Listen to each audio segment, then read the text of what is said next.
Although the man was sent to prison, he was secretly pleased because he noticed something strange. The prison had no walls and very few guards. However, to his surprise, no one dared to attempt an escape. Just as Frank was wondering why, the warden revealed the terrifying answer. They no longer relied on physical barriers or guards to maintain control. Instead, they placed the responsibility on the prisoners themselves by locking a small, mysterious collar around their necks and pairing them electronically with another inmate. If the two paired prisoners moved more than 100 meters apart, the collars would trigger an explosion, killing both of them instantly. The warden then demonstrated the power of the collar. He placed a mannequin in one spot and another in a car. As the distance between the two mannequins increased, the explosive mechanism was triggered, demonstrating what would happen if anyone tried to escape. Even if two prisoners tried to escape together, the situation wouldn't be so simple. The collar's high-tech design paired prisoners randomly, so no one knew who their partner was. The perimeter of the prison was marked by a white warning line, which indicated when the 100-meter limit had been exceeded. This obstacle, however, wasn't enough to discourage Frank, a brilliant and skilled thief. Unfortunately, during a diamond heist, Frank had been betrayed by his accomplices and ended up in prison. His criminal record intrigued the warden, who became fixated on Frank's hidden diamonds and threatened him. The warden promised to make Frank's life in prison a living hell if he didn't hand over the diamonds. Frank, of course, wasn't going to submit so easily, but he underestimated the warden's cruelty. One night, while Frank was sleeping, the warden and a group of vicious guards barged into his cell for an inspection. As expected, they found a pack of cigarettes hidden under Frank's bed, a clear setup. Despite Frank's protests that he didn't smoke, the warden ignored him and threw him into solitary confinement. The solitary confinement was nothing short of a nightmare, a terrifying water dungeon. The warden continued to pressure Frank to reveal the diamonds, promising he could avoid more suffering. But Frank remained steadfast and was locked in the water dungeon. The prison bully, bent on breaking Frank, cruelly added urine to the water to further torment him.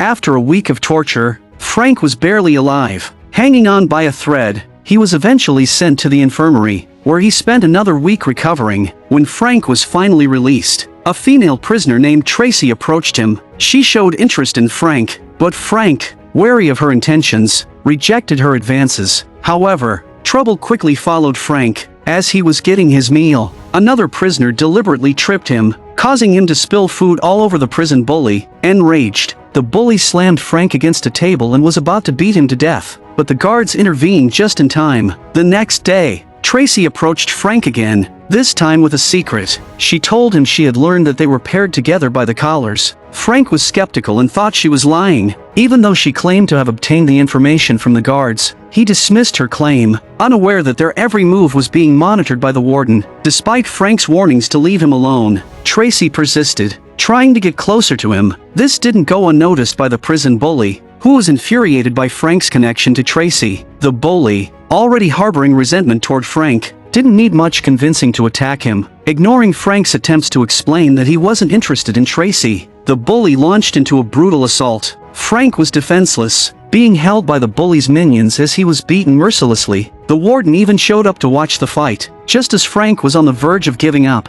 he found a stick on the ground. In a last-ditch effort, Frank jammed the stick into the bully's collar and forced it open, triggering the countdown to an explosion. Everyone fled in terror as the countdown began. An ambulance rushed to the scene, and paramedics quickly placed Frank on a stretcher. At the last moment, Tracey jumped into the ambulance and, before the guards could react, sped off with Frank, driving away at full speed. Tracey's reckless actions terrified Frank, but to his amazement, after crossing the white boundary line, they emerged unscathed. It was only then that Frank started to believe Tracey's claim about their collars being paired. However, their relief was short-lived as they soon realized the prison guards were in hot pursuit. In a desperate attempt to escape, Tracey veered the car off the road and into the woods, but even that wasn't enough to shake off the relentless guards. As they blindly fled in panic, Tracey lost control, and the car plunged into a ditch. They quickly scrambled out of the vehicle, running for their lives with the guards still on their heels. When the guards spotted Frank and Tracey fleeing over a hill, they opened fire. Fortunately, the guards' aim was so terrible that the duo managed to escape unharmed. But just when they thought they had outrun danger, they reached a cliff with no way forward.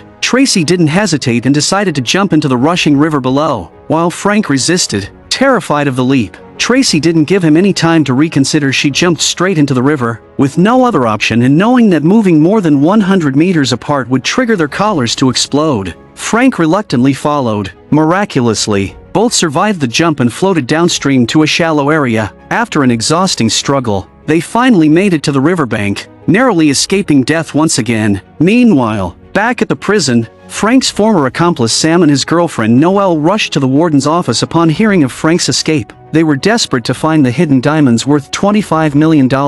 Sensing an opportunity, the warden took advantage of the situation and demanded to renegotiate their previous deal. He now wanted half of the reward. Sam was furious and nearly exploded with anger, but the warden, anticipating this reaction, pulled out a detonator and threatened to remotely detonate Frank and Tracey's collars, which would leave the diamonds lost forever. Noelle, being cunning and opportunistic, immediately agreed to the warden's demands. Meanwhile, Frank and Tracey, having stolen some fancy clothes from a nearby car, tried to hitch a ride, but no one was willing to stop for them. With no other choice, they trudged north along the railroad tracks. They eventually made it to a small town, but they were cold, hungry, and broke. Their expensive clothes only made them look more suspicious. Determined to get some money, Frank came up with a plan. They walked into a store, and while Frank pretended to be a well-off customer, Tracey snuck over to the register. The two worked together flawlessly, managing to steal enough money to survive. That night, they treated themselves to a comfortable stay in a hotel. While Tracey slept, Frank carefully examined the collar, trying to figure out how to disable the explosive device inside. Unbeknownst to them, danger was closing in. The hotel owner had seen the news about Frank and Tracey's escape and recognized them. Early the next morning, Frank and Tracey awoke to the chilling sound of police sirens outside. Frank quickly realized they were surrounded, with no way out but to surrender. Cautiously, they raised their hands and walked out of their room. However, just as they were about to be captured, the police were suddenly ambushed by unknown assailants. In the chaos that ensued,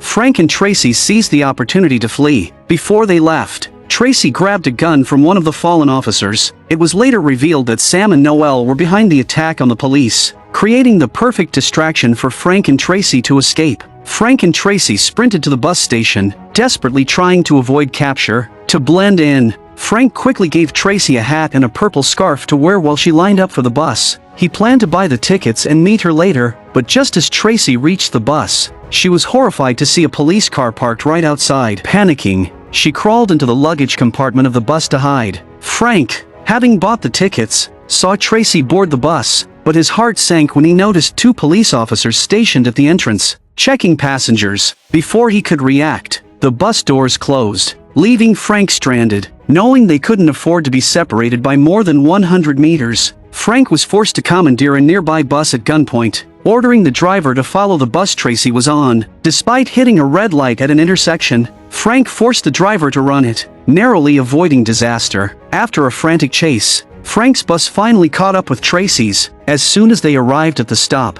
Frank jumped off his bus, only to see Tracey boarding a minibus. Panicked, he ran after her, but the doors closed before he could reach it. What Frank didn't realize was that the real Tracey was still hiding in the luggage compartment of the first bus. She spotted Frank as he desperately tried to stop the minibus and called out to him. But Frank, overwhelmed by the situation, didn't hear her cries. Frantic, Tracey scrambled to catch up with Frank, hoping to reunite before it was too late. Tracey's desperate chase after the departing bus was in vain as the vehicle left her behind in a cloud of dust. Meanwhile, on the bus, Frank was feeling smug and relieved, unaware that Tracey was frantically running after him. Exhausted, Tracey soon became breathless and could no longer keep up with the bus. Just as Frank pushed his way through the crowded bus to look for Tracey, his heart sank. His collar had begun to emit an ominous beeping sound, signaling imminent danger. He hadn't found Tracey yet, and she was still chasing the bus. Panicking, Frank hastily pulled the hat off a random woman's head, only to realize in horror that it wasn't Tracey. As the collar's countdown reached its final seconds, the beeping suddenly stopped. Tracey, now on the ground in tears and gasping for breath, had managed to close the distance just in time. Frank, equally shaken, rushed over to her, and Tracey, seething with rage, felt like she could kill him right then and there. That night, with nowhere else to go, the two were forced to spend the night in a park. The following day, a kind driver picked them up and gave them a ride to a coastal town. Frank went into a store to buy some supplies, but while he was inside, Tracey received a call from the prison warden. To Frank's shock, it turned out that Tracey had been working for the warden all along, secretly placed by him to keep tabs on Frank. The warden promised to release her if she could lead him to Frank's hidden diamonds, and Sam and Noelle were also in on the plan. Though Tracey was tired of this game, she saw no other way to gain her freedom, so she reluctantly continued spying on Frank. Back at the hotel, Frank tried to use the tools he had bought to remove Tracey's collar, but their plans were interrupted when they realized the police were still searching for them. With cops everywhere, they narrowly escaped by hiding in an alley. Then, Frank had a sudden stroke of genius when he saw a delivery truck nearby. Disguising himself as a worker, he grabbed a hard hat and a clipboard and slipped onto one of the trucks heading north. The truck eventually took them to their destination. As soon as the driver left, they jumped out and found a hotel to stay in. Frank contacted an old friend who worked at a brewery and arranged for him to pick them up the next day. Later that night, while Frank slept, Tracey sneaked downstairs to call the warden, but just as she was about to make the call, she hesitated and decided against it. To her surprise, she ran into Sam and Noelle, who had come to assist her. Tracey, however, didn't reveal Frank's plans to them. The next day, Tracey tried to muster the courage to confess everything to Frank, but before she could, their friend arrived to pick them up. They jumped into the car and headed straight for the brewery, unaware that Sam and Noelle were following closely behind. At the brewery, Frank's friend led them to a storage room and climbed up to retrieve a box hidden in the rafters. But just as he handed it to Frank, Sam and Noelle stormed in and shot the friend, causing him to fall from the ladder and die instantly. Sam demanded the box from Frank, but Tracey quickly opened a valve, dumping a load of grain onto Sam and burying him alive. Frank and Tracey made a run for it, scrambling over machinery and conveyor belts to escape, but the pipe they were climbing on suddenly broke, and Tracey, along with the box, fell to the ground. Thankfully, she wasn't hurt and grabbed the box, continuing to run. Meanwhile, Sam, furious and covered in grain, chased after them, firing wildly at Frank. As Sam caught up, Frank disappeared from sight. When Sam looked around in confusion, Frank leaped down from the rafters and attacked him, beating him senseless. Sam, dazed and barely conscious, fell into a large vat of beer but managed to cling to the edge. Frank, unable to let an old comrade die, extended a hand to help him, but just as Sam reached out, Noelle shot Frank in the arm, causing both men to fall into the vat. Badly injured, Frank used Sam as a shield when Noelle tried to finish him off. Heartlessly, Noelle shot Sam instead, killing him. She then aimed her gun at Frank, but before she could pull the trigger, her gun clicked. She was out of bullets. At that moment, Tracey managed to open the vat's drain, allowing Frank to escape while Noelle was left cursing her luck. Frank and Tracey fled the brewery, driving away as fast as they could.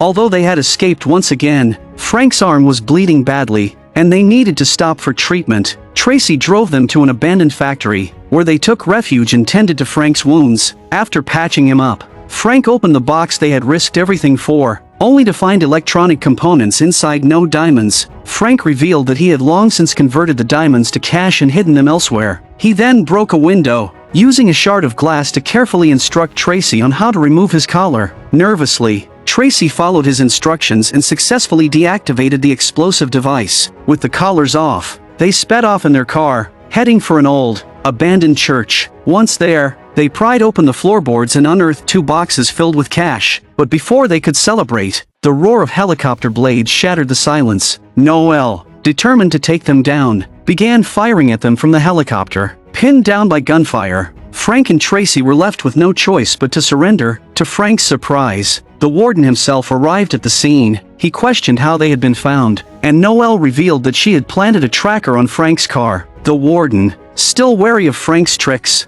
ordered him to open the boxes. When he saw that they contained real cash, the warden was ecstatic, already planning to take half. As he left, he handed Noelle the detonator, telling her she could blow up Frank and Tracey at any time if she wanted to save on bullets. Before Noelle could press the button, Frank handed her a keychain as a final gift. Then, she arrogantly pressed the detonator, but instead of killing Frank and Tracey, a deafening explosion rocked the helicopter, blowing it to pieces. Noelle, confused, looked down at the keychain just as it started beeping. In a split second, Noelle was also caught in a massive explosion. In the end, Frank and Tracey, battered but alive, had managed to outwit their enemies and survive against all odds. I'm a movie enthusiast. Please subscribe to my channel, and I'll see you next time.